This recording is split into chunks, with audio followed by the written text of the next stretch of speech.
Okay, welcome back. This is a drawing of a screen I'm going to make. A lot of people ask me what type of plans I typically do, and this is about as detailed as I get. I have some critical dimensions. That's the dimension of one screen with the idea of several pieces making up one panel, and the plan to possibly cut 3 or maybe 4. I'm going to do 3. Makes it a little simpler. So I'm going to cut 3/4 inch thick panels at a time, and 6 of those panels will make up one of those screens. So I'm going to need to cut 24 individual 1/4 inch thick panels. Doing 3 at a time makes it 8 cutting paths, each one taking about an hour. And you just saw the file that I'm going to cut. The artwork was provided by my friend, and these I had cut roughly to size, but once I did a tighter analysis I realized I needed to trim them. So what I'm doing here is preparing all the boards, cutting them on the table saw, and I glue them together using 3M77 spray glue. I actually have been using that same exact glue for a very long time. I know the nuances of how to trust it and how not to trust it, and how to use it and how not to use it. And it's become a big help in a lot of stuff like this in the shop. So those are all now glued together until I need to pull them apart. And you see, this is my CNC machine. I made that long wedge. That's my clamp, because I need to make 8 of these, and they need to be in the machine for about an hour each. And I'm just starting my very first cut.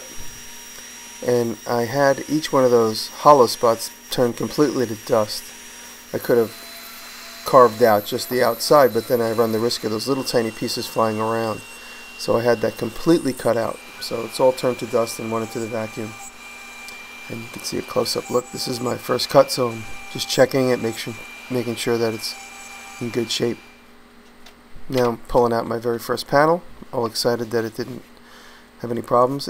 There's a little bit of a paper thin thing in the back there, but I shimmed that up later with actual paper. And I'm cutting my second one, and I pulled apart my first one just to inspect it closer, and it's looking good. A lot of people ask me how long these projects take, and this took literally about 9 hours to cut all of these panels, and here I'm pulling them apart.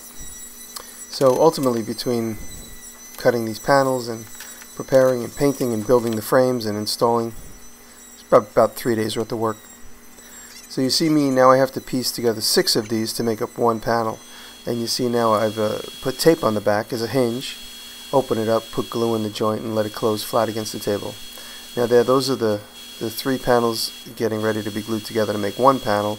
I'm just trimming the joints, sort of joining them, and then by putting tape on the table, I do not run the risk of gluing it to the table. The tape has sort of a wax on it, so it peels off. While the glue dries, I go back and I cut more stuff, and there's my shim, so I don't get that paper thin cut in the back like you see there. So I throw 1 or 2 pieces of paper. Sometimes your cutting board isn't totally flat, and it's off by the thickness of a piece of paper. You know, your sacrificial board. Now here I am just preparing the panels and sanding them, and there's various states of glue up. I glue 2 together, then I glue 4 together, then I glue 6 together. And that right there is one full panel glued up and looking good. And now here again you see just various stages of the glue up, and I try to let the glue seep out so I could sand it off. And now I have all 4 panels glued together, and now I'm trimming the sides. And there's David Welder. Say hello, Dave. And I'm just trimming the sides to make sure that they're nice, clean, and even. So even though I cut them as square as I possibly could, gluing them together, you suddenly find out that not everything is exactly the same size. But after it's glued together, by trimming it, now they all are. And now this is going to be what is going to become my frame for each one of them. This is poplar, 3/4 inch poplar. And I'm rough cutting them.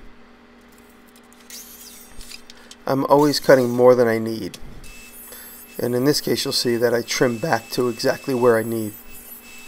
These are 1.5 inches wide, and I'm just cutting them all on the table saw here. Passing a lot to cut. Each one of those frames is 30 by 65, and they have to be wrapped in this piece of wood to give it some stability. And now I'm putting what's called the dado in there, and I'm going to just do it by cutting one side, flipping it around, and cutting the other side. And that gives me exactly what I need for the width. You can see my featherboard there and my hold down. It's just my screw clamp and just a piece of scrap wood clamped to the tabletop. And now it seems to be the right size, so I'm going to pass all the wood through. I cut it one way, flip it, and cut it the other way. Now I'm preparing all the long sides and all the short sides. The short sides will be cut next, meaning the top and bottom of each frame. And then you just see a wide shot of my activity. You can see my featherboard there. It's really just a feather point that just pushes the stock against the fence. That's all you need right at the blade. So I have one piece of scrap pushing into the other piece of scrap, sort of spring loaded in the right direction. And now I have my stop there. I usually trim off the edge that was just laying against the floor. So trim, cut, and now I have 8 of those and 8 long sides. And I have a little bit of a snug fit on that MDF. And I'm making this joint, it's simple for me because I could put a screw into a full piece of wood. If I tried to make a 45-degree joint there, it would be not a very strong joint. What I'm doing here, I have the advantage of having screws directly into the wood, not at an angle, and I could get a good square glue joint. And then I'm going to add another piece to it later, which will give it some more stability as well. And then I run everything long so I can then just hand cut off right there. The whole while maintaining every step the same for each one of the 4 panels so that they all come out exactly the same. Just tapping it in. Like I said, it was a bit of a snug fit, and I wanted that. I don't show it on camera, but I eventually put nails to keep the side rails snug against the frames. I put a couple of air nails up along the edge directly through the frames into the MDF so that they don't pull out. That's just a different angle of the same take. Again, just putting the frames on the wood. You see I have 3 done. I'm in the process of the 3rd.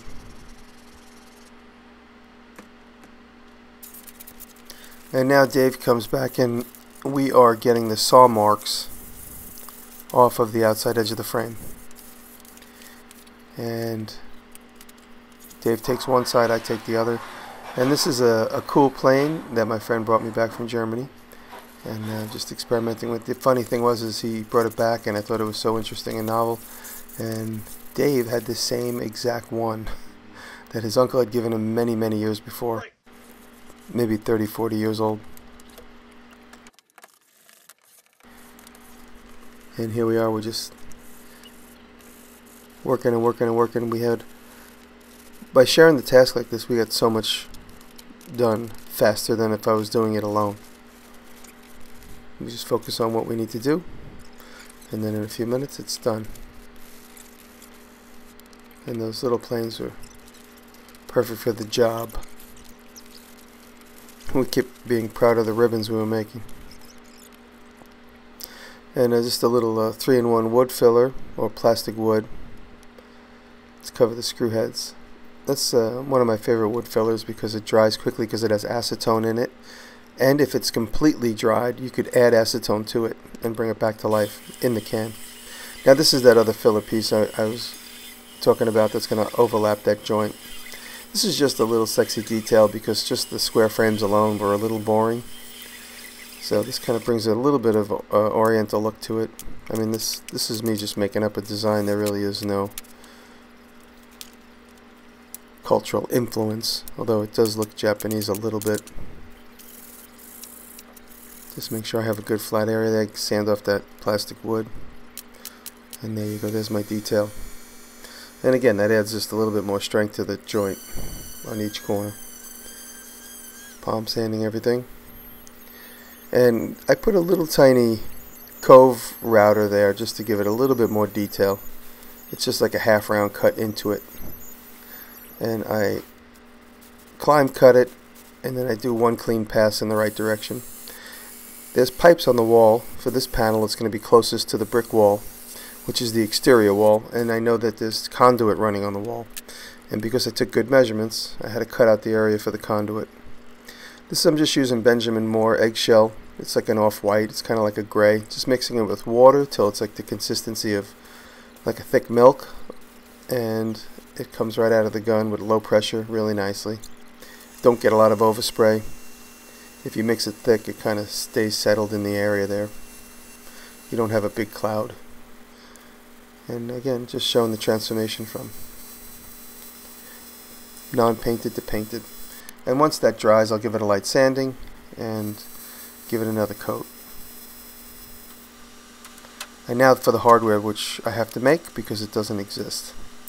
And that's a roller wheel, which is going to go on the outside of each door. And then these are the brackets which are going to suspend the panel in the air, because one panel on each side is going to be attached to the wall, and that's going to go right underneath where the hinge area is for the door that moves.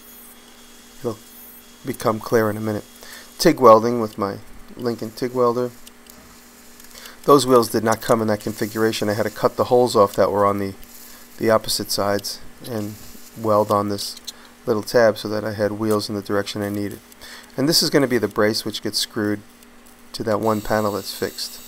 So I screwed those. I welded the washers to one side and drilled the holes in the other. Just painting everything and putting the hinges in. I'm just preparing as much as I can off site so that when I'm on site I don't have to waste too much time. This is going to be installed in an apartment. And that little piece of wood maintains this spread between the two panels and gives me a stop so I know where to put my hinge. Again, maintaining that gap between the two panels so everything's even.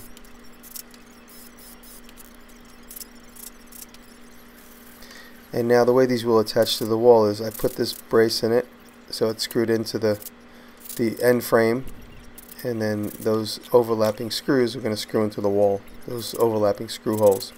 And there's my wheel that's going to slip on the floor again. And here we are in the apartment. And you can see where that conduit goes right through the side of the panel there on the bottom right. Just dry fitting, make sure everything is right. And there's that brace that I was talking about, or clip, making sure everything's level. And that's the other side. Now I ran a string to make sure that I'm straight across. And I stood back to make sure it was parallel with the whole wall. And there's that brace again with the washer screwed to one end and a hole drilled in the other. It's just a little crutch or a brace, and it gives that panel tremendous stability. And you can see the whole configuration here. The one is screwed to the wall and the other one will open and close like barn door. And this is the other side into a brick wall, and I'm just using tap cons. And I drilled it with a big hole, so I had to throw a bamboo stick in there that gives the screw some ability to grab. And you can see what's going on here. The brace was screwed on the other side as well. And this is my panel. My friend needed to keep her office separate from the rest of the apartment while she rented through Airbnb. And that's what the purpose of this was. Closed and open. We haven't figured out a lock yet, but that'll come in time. There you can see that detail. Thank you for watching. I hope you enjoyed this and learned something.